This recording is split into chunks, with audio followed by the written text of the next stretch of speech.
नमस्कार, बहुत स्वागत है आपका आश्रम यूट्यूब चैनल पर। आज का हमारा अंक है पूर्व दिशा।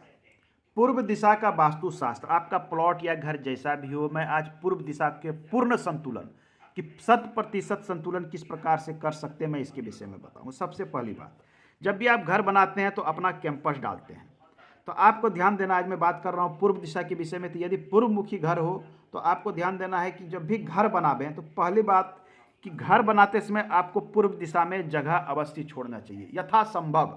आपके पास बड़ा स्पेस हो तब तो छोड़ना ही छोड़ना है, छोटे जगह में भी प्रयास होना चाहिए कि थोड़ा जगह आप अवश्य छोड़ें ईस्ट दिशा में। तो पूर्व दिशा में यदि आपका इतना बड़ा सा प्लॉट है, निर्माण छोटा करना है, तो आप इतना निर्माण कर सकते हैं, इतना निर्माण कर लीजिए यहाँ से इधर, और इतना जगह छोड़ दीजिए। ये एक नंबर पे आता है। दूसरी बात, ये इस निर्माण में जो ध्यान देना है कि पूर्व दिशा में यदि आप कैंपस वाल देते हैं, जब आप जगह छोड़ते हैं तो कैंपस का वाल देते हैं, तो ये वाल जो है, दीवार, ये आपको बहुत ऊंचा नहीं रखना चाहिए। ऐसा नहीं कि 10 फीट 12 फीट 14 फीट के हमने वाल बना रखे हैं, वो पूरा घर को ही, पूरे घर को उसने ढक रखा है, ऐसा वाल हमने देखा है लोग बना लेते। इस प्रकार की चीज़ें ना करें। पूर्व दिशा की वाल यदि आप छोटा रखते हैं तो घर के जो प्रमुख आदमी हैं, घर के हेड हो सकते हैं, मुखिया हैं, आपके पिता हैं, भाई हैं, जो भी हैं घर के हेड, या आप स्वयं हैं, ये आपके लिए अच्छा है यदि पूर्व दिशा की वाल जो है आपके कंपाउंड वाल नीचे हैं, छोटे हैं। आपके यश के लिए, आपके मान पद प्रतिष्ठा के लिए ये शुभ माना जाता है। तो दूसरा पॉइंट था कि इधर का आपको वाल जो है वो थोड़ा छोटा रखना चाहिए। चलिए तीसरी महत्वपूर्ण चीज़ों की बात करते हैं। तीसरी चीज़ें हो जाती है जल की व्यवस्था। ईशान कोण में करना है, ये सभी लोग जानते हैं कि पूर्व और उत्तर के कॉर्नर, कॉर्नर का अर्थ बिल्कुल कोना नहीं है, कोना में थोड़ा जगह छोड़ देना है। आप इस स्थान पे कर सकते हैं, यहाँ कर सकते हैं, यहाँ कर सकते हैं, यहाँ कर सकते हैं, बिल्कुल कर सकते हैं। तो जल की व्यवस्था आप यदि यहाँ कर लेते हैं तो घर के अन्य जगहों में जो वास्तु का असंतुलन उत्पन्न होगा, इसे ये संतुलित करने का प्रयास करेगा। क्योंकि ये कॉर्नर जो है वो जल तत्व का स्थान है, यह स्थान खुला होना चाहिए, हल्का होना चाहिए। तो यहाँ का कलर भी नीला है, तो आपको प्रयास करना है कि जल की व्यवस्था यहाँ करें। कुआं बना सकते हैं, बोरवेल बना सकते हैं, आप चाहे तो यहाँ पर टंकी रख सकते हैं जल का, छत के ऊपर नहीं, टंकी आपको अंडरग्राउंड रख सकते हैं, या ग्राउंड के ऊपर वाली भी टंकी यहाँ पर रखी जा सकती है। हाँ, टंकी बहुत बड़ी और ऊंची ना हो, यहाँ जो टंकी रखेंगे वो ऊंची टंकी ना रखना। तो यहाँ जल की व्यवस्था करेंगे तो ये अन्य दिशाओं को संतुलित करेगा। ये तीसरा महत्वपूर्ण पॉइंट था।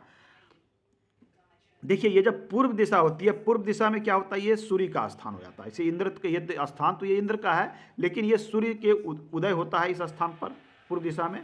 तो यहाँ आपको सुबह का किरण मिलता है, घर में अच्छी सकारात्मक ऊर्जाएं आती है, रोशनी आती है, आपके घर के बहुत तरह के निगेटिविटी खत्म होती है, नई ऊर्जाएं भरती है। तो पूर्व दिशा में खुला स्थान रखें कि सूर्य का धूप मैक्सिमम आपके घर में प्रवेश करे। आपके घर में, आपकी खिड़कियों से होके, डोर से होके, आप जो है रसोई घर की विंडो से होके सूर्य का रोशनी यदि प्रवेश करता है तो ये अति शुभ माना जाता है। आपके वास्तु को, ये दोष को तो समाप्त करता है और अच्छी चीज़ों को भरता है। तो ये आपको ध्यान में रखना चाहिए। अब ये नेक्स्ट पॉइंट इसमें आ जाता है कि यहाँ पर पूर्व दिशा में यदि आपका घर इतना है तो यहाँ पे खिड़की दरवाजे भी कई होंगे। तो खिड़की दरवाजे कई हैं तो आपको ये ध्यान देना है कि चारों तरफ के जो खिड़की दरवाजे आपने दे रखे हैं, तो जैसे दक्षिण और पश्चिम के, तो उसके अपेक्षा पूर्व दिशा में यदि खिड़की या दरवाजे, खिड़कियों की संख्या अधिक रहती है या फिर बड़ी रहती है तो ये शुभ मानी जाती है। ये हमें ध्यान में रखनी चाहिए। आइए नेक्स्ट पॉइंट की बात करते हैं। अब यदि पूर्व दिशा वाला घर है तो मुख्य द्वार महत्वपूर्ण हो जाता है कि मेन डोर कहाँ बनावे।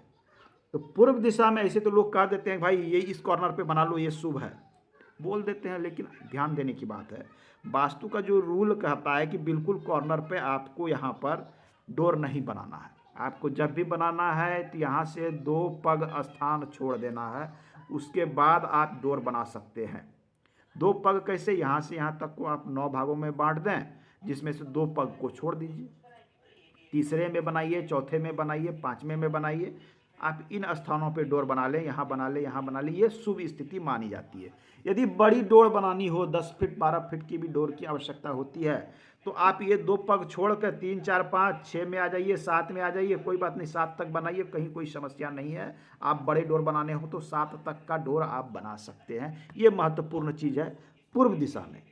इसके अलावे बात करते हैं कि पूर्व दिशा में अन्य चीज़ें जो हम वास्तु को संतुलित या अच्छा या मजबूत कर सकते हैं घर में, कि नकारात्मकता ना बढ़े। अपने यहाँ सनातन धर्म में सदियों से परंपरा रही है कि घर में लोग तुलसी का पौधा लगाते हैं। तो तुलसी का पौधा घर में अवश्य लगावें।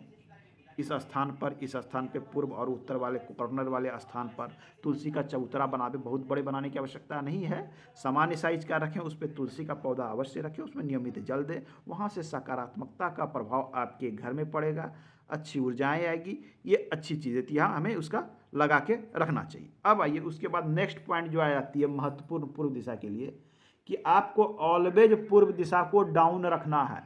डाउन माने यहाँ का स्थान घर के अन्य स्थानों के अपेक्षा यहाँ का स्थान डाउन होना चाहिए। फर्श भी यदि घर का बनाते हैं तो यहाँ बरामदा बनाए हैं तो बरामदा थोड़ा डाउन रखें, ग्राउंड लेवल भी थोड़ा डाउन रखें, तो ये अच्छा माना जाता है। ये वास्तु के दोष को खत्म करता है और ये वास्तु को संतुलित भी करता है। तो आपको स्लोप हमेशा इन स्थानों पर रखना है पूर्व की ओर, ये अच्छा और शुभ माना जाता है। पूर्व दिशा में कक्ष, शयन कक्ष बनाते हैं, स्टडी कक्ष बनाते हैं, तो आपको पूर्व दिशा में बरामदा बनाया जा सकता है। जो बनाया जा सकता है मैं बता देता हूँ सबसे पहले।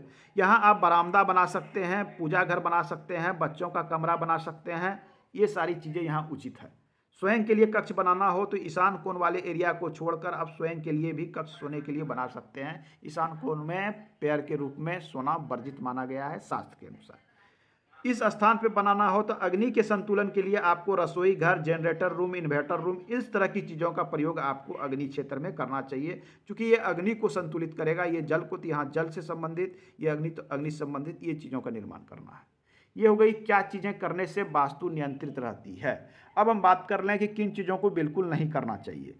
भारी निर्माण से हमें यहाँ से यहाँ तक में भारी निर्माण से बचना चाहिए। यहाँ पूर्व दिशा का घर हो तो विशेष परिस्थिति में आप इस साइड में सीढ़ी, आउटडोर सीढ़ियाँ भी लोग बनाते हैं, निर्माण किया जा सकता है, लेकिन प्रयास रहे कि सीढ़ी दक्षिण पश्चिम में सर्वोत्तम स्थिति मानी जाती है। तो सीढ़ी घर इधर तो बिल्कुल ना बनावें, सीढ़ी घर ना बनावें, यहाँ रसोई घर ना बनावें, इस स्थान पर शयन कक्ष ना बनावें। इस सब चीज़ों से हमें बचना चाहिए। तो आज के अंक में इतना ही, मिलते हैं अगले अंक में। धन्यवाद।